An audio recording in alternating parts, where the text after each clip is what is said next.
देखिए homework 10th class. कितना जीवन बरस पड़ा है इन दीवारों पर, जैसे फसाने अजायब का भंडार खिल पड़ा हो। तरह हैं जो मनुष्यों ने चट्टानों को खोदकर वहाँ पर मूर्तियाँ बनाई हैं। उन मूर्तियों के बारे में बताया है, स्तंभ बनाए काट काट के। तरह हैं कितना जीवन व्यतीत हो पड़ा है इन दीवारों पर, कितना समय व्यतीत हो चुका है, जैसे फसाने अजायब का भंडार खिल पड़ा हो।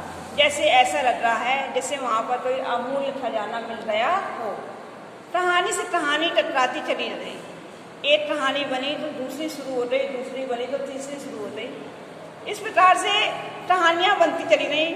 बंदरों की कहानी, हाथियों की कहानी, हिरण की कहानी, तरह तरह की पशु पक्षियों की, जानवरों की, पाप और धर्म की, क्रूरता और भय की, दया और त्याग की, हर तरह की कहानियों को वहाँ पर प्रदर्शित किया गया। जहाँ बेरहमी है वहीं दया का भी समुद्र उमड़ पड़ा है। कि जहाँ पर ममता नाम की चीज़ नहीं है, ठीक है, वह भी चीज़ तो उसको भी दर्शाया गया। और जहाँ दया का समुद्र है उसको भी वहाँ पर दर्शाया गया है।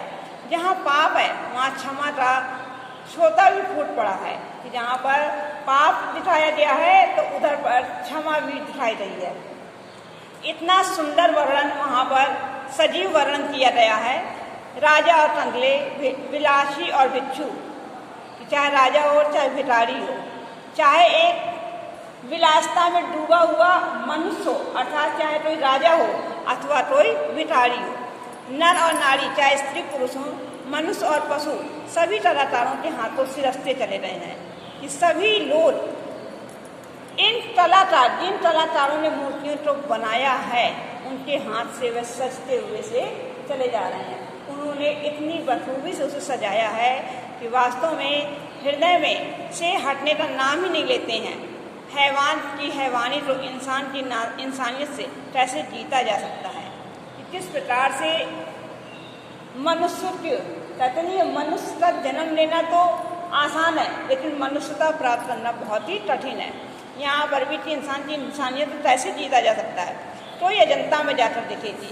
जब अजंता में जाए तो वहाँ पर इतना सजीव वर्णन है कि उस चीज़ों में एहसास होता है हर चीज़ का। बुद्ध का जीवन हजार धाराओं में होकर बहता है। जन्म से लेकर निर्वाण तक उनके जीवन की प्रधान घटनाएं कुछ ऐसे लेती रही हैं कि महात्मा बुद्ध के बारे में वहाँ पर जन्म से लेकर उनके मृत्यु तक के बारे में वर्णन किया गया है। कि आंखें अटक जाती हैं और हटने का नाम नहीं लेती हैं। कि जब वहाँ पर हम सभी लोग जब जाते हैं वहाँ पर देखते हैं तो वहाँ से जाने का मन ही नहीं होता है। तो प्रस्तुत पर गद्यांश में पाठ और लेखक का नाम, रेखांकन की व्याख्या, कलाकार के हाथों क्या सिरसते चले गए हैं। कलाकारों के हाथों राजा और कंगले, विलासी और भिक्षु, नर और नारी, मनुष्य और पशु, सभी कलाकार के हाथों सिरसते चले गए हैं। नीचे एक और देख लीजिए। यह हाथ में कमल लिए हुए बुद्ध खड़े हैं, जैसे छवि छलकी पड़ती है। बता रहे थे ना कि महात्मा बुद्ध के बारे में वहाँ पर वर्णन किया गया है, उनके जन्म से लेकर मृत्यु तक के बारे में। कि ऐसा प्रतीत होता है जैसे कमल लिए हुए महात्मा बुद्ध स्वयं यहाँ पर खड़े हैं। इतनी सुंदर मूर्ति बनी हुई है। उभरे नैनों की ज्योत पसरती जा रही है। जो उनके नयन नेत्र हैं, उन नेत्रों से ऐसा प्रतीत होता है जैसे ज्ञान का प्रकाश सामने प्रदर्शन कर रहा है।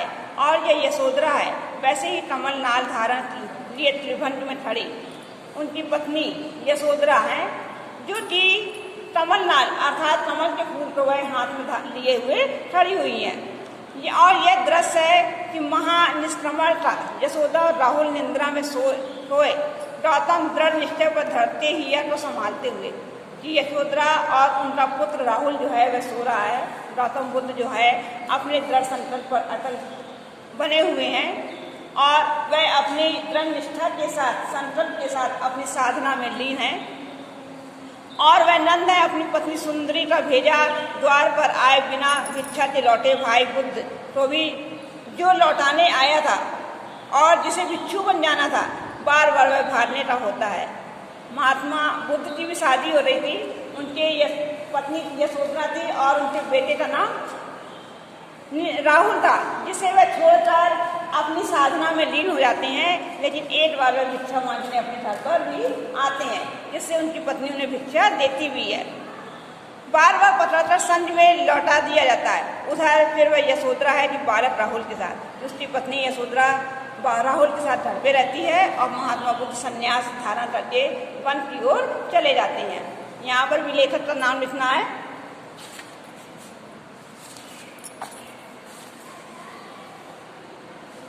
रेखांकित अंश की व्याख्या।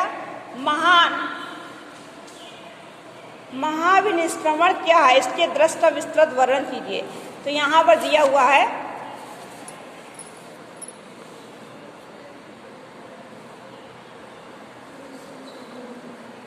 यहाँ पर देखिए ये दिया हुआ शब्द है